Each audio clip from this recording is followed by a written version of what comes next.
Hi, everyone. Thank you for joining in. We're just connecting with Alie right now. We're going to go live and talk briefly about her exhibition, Uncomfortably Close in the Era of Social Distancing. This is your title. And we're just connecting with Alie now. But her solo show is in the project space here at Ivester Contemporary. I'll give you another quick tour around while we're waiting for Alie to connect.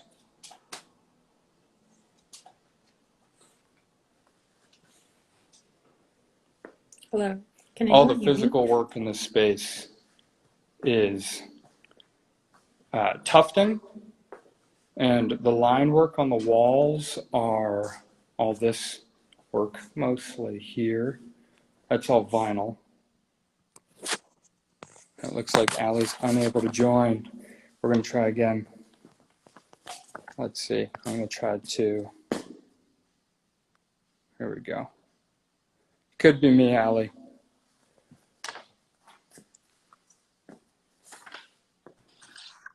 There you are. Hey. Oh, here we go. Got it. Hello. Thank you. You're welcome. I'm So, going into filter mode for this. nice. Is that a filter you made? It is. It is. Cool. What's that one called? This one is Neo Expressionism. Is that in Snapchat too? This one's a Instagram filter. Oh, nice. Yes. Well, if I knew how to use Instagram really well, I'd throw that on too, but I'm not going to try to figure that out right now. Well, thank you again for joining. Again, we're just going to talk briefly about your exhibition, Uncomfortably Close in the Era of Social Distancing, which is on view in the project space right now, and it's on view through November 28th. So we've got, 2 more full weeks. Cool. So could you just take a moment to introduce yourself and sort of what you do? Yeah. So my name is Alie Jackson, and I'm a multimedia artist. I'm from Austin, currently just relocated to Bastrop.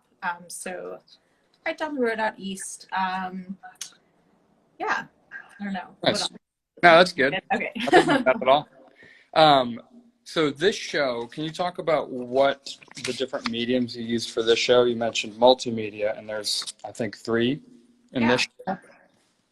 Yeah, so for this show, I used something that I've been kind of new to, some fabric art, using like a tufting gun. So those are kind of like some of the big pieces that Kevin's showing right now, and then some smaller ones in there. And then in addition to that, I made a couple AR augmented experiences using Snapchat, using their like free open source software called Bloom Studio. And then in addition to that, I kind of brought in these and installed these like large vinyl decals around the space that kind of like tie everything together, and have this like bundle of things, and then kind of wrap around the space. Very cool. I love how it's installed too. Yeah, thank you. So how long have you been working with AR, and how long have you been working with, let's start with tufting, because I know that's a little bit newer to you. Yeah, so I bought a tufting gun like kind of in the height of the pandemic, like right in the beginning, when we were all kind of like locked inside. I was kind of burnt out with like all the other stuff what I was doing, and I just wanted to try something fun and new. So I had the Line residency with Big Medium over at the Line Hotel, and it was kind of a great opportunity for me to like just experiment with this new medium. So, you know, I was there for about 8 weeks and just kind of locked myself in that studio and, you know, cranked a bunch of stuff out. So yeah, since then I've, you know, were you mostly working with tufting during the Line residency? Yes, I was doing kind of also, I was working on some paintings, but I feel like those didn't only a couple made it into it. I kind of scrapped a bunch of things. Again, I was just kind of like burnt out with working in other things and found this to be kind of like a fun new thing to explore.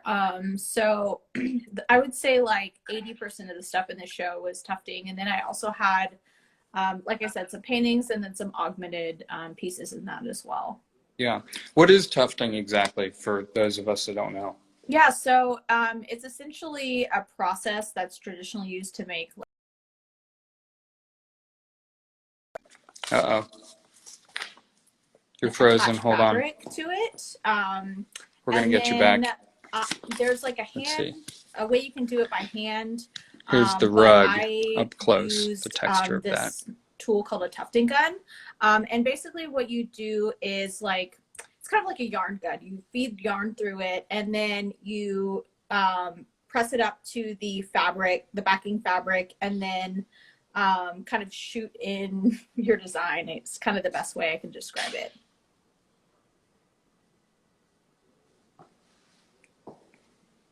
All right. Having some connection issues here. Might try to have Alie rejoin here our conversation. Sorry everybody that we're having some trouble. Can anybody hear me? I might not be in the best room. Something in the comments if you can, or if I'm frozen, or if Kevin's the frozen one.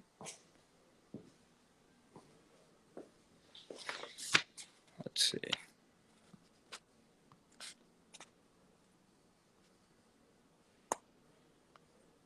Hey, everybody that's joined, thank you. We're just waiting for Alie Jackson to come back on. She's rejoining now. Here we go. Let's see. She's coming back in right now. There you are. Okay, cool. All right, thank you. I was in like frozen land.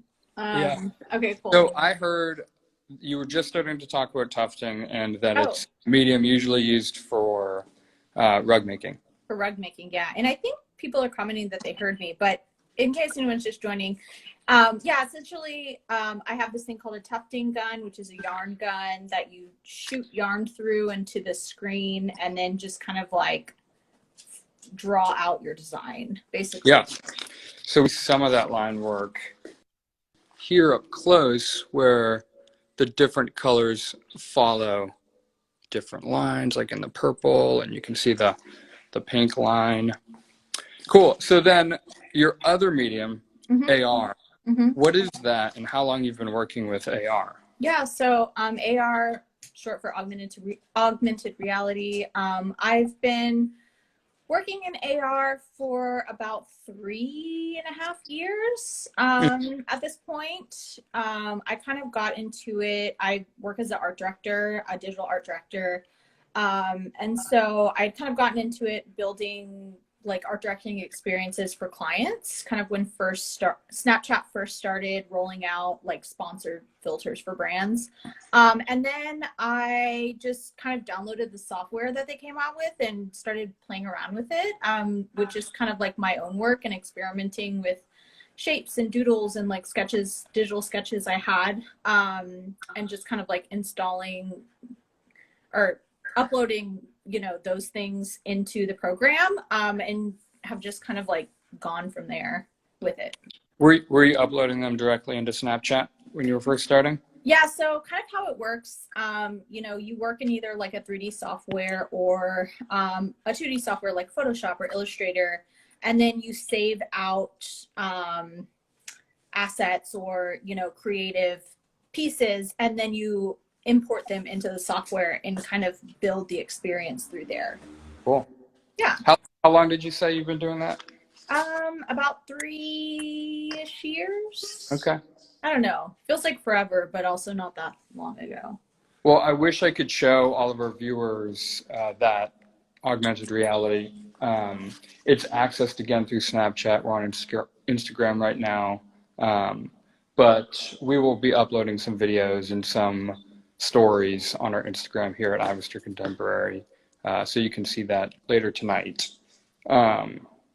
So where does the imagery for this show come from, and really your imagery in general too, because you use a lot of the same motifs. Right. I think a lot of, for the show in particular, it's just been kind of this feeling of being uncomfortable in any sort of situation when you leave your house.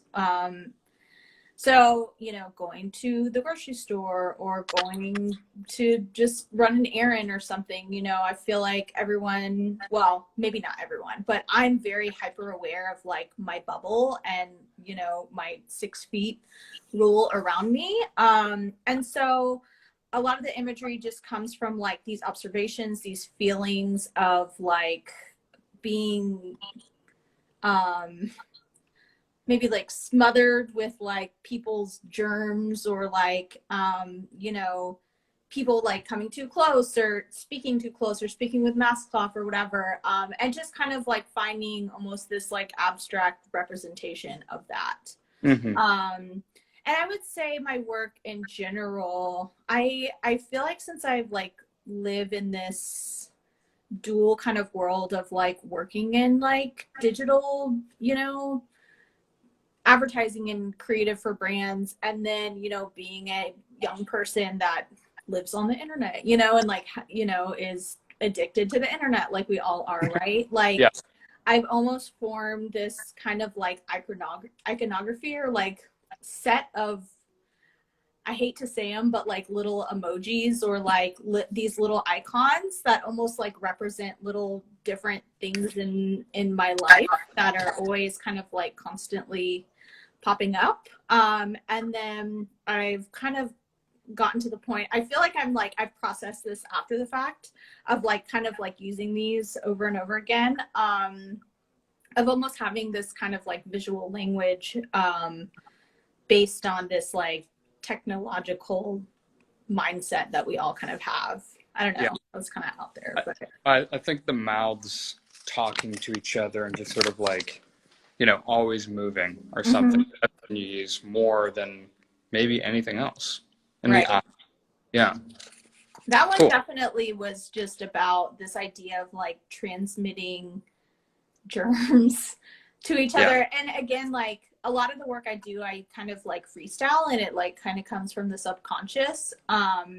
So this one, I had kind of had this idea of like these two mouths or these two people being fairly close to each other, right? And then having this kind of like crazy freestyle, they're sharing information and germs and like spit, I don't know, whatever it is that's going back and forth.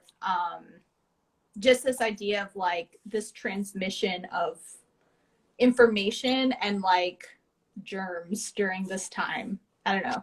That makes sense. Not only is that piece just amazing to me and beautiful, and but I just think it acts as such a specific and interesting marker in the time that we live today. Like that's artwork that couldn't have come out of any other time but COVID. Right. Which is, and it's which like is cool.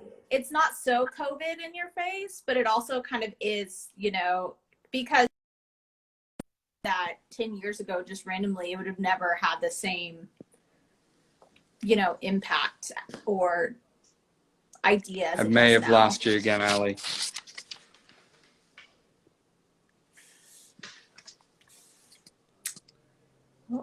Worst timing. I wanted to hear that. I'll click over to another filter in the meantime. Let's see. Sorry, everybody. I'll give you another tour of the gallery while we wait. This happens. Wonder if I should leave and come back. Here's a detail on that piece in particular. There we go. Allie's coming back in right now.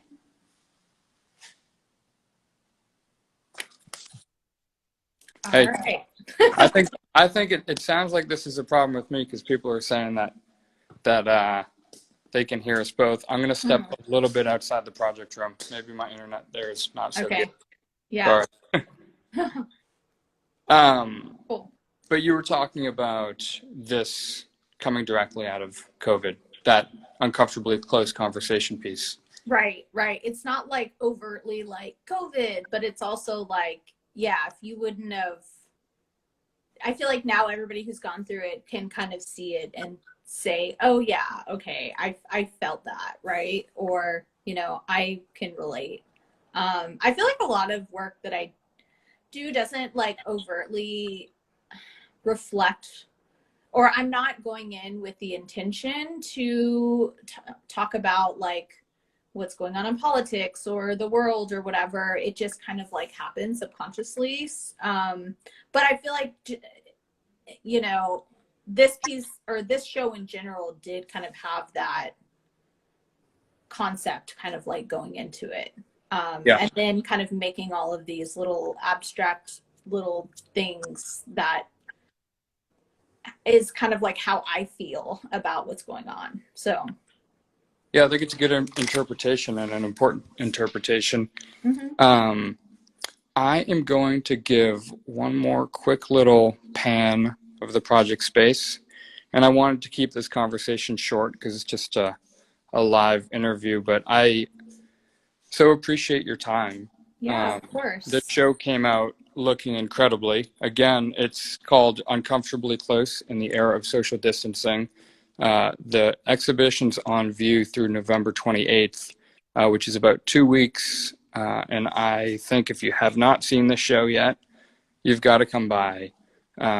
Again, this is just such a timely show. It's interesting medium. In person, you can experience these little yellow wall tags or augmented reality. And it just adds so much to the experience. Being able to look around the gallery and see these COVID monsters that Alie's created and the filter in the corner that she's created specifically for the show. So, Alie, again, thank you so much. This is a really cool show, and I'm just happy, and honored that you've decided to show here. I love it. Yeah. Thank you so much. Thanks again Yeah, for having me there. yeah. Have a Cool. good rest of your night. All right, you too. Bye everyone. Thanks for tuning in. Bye. Bye.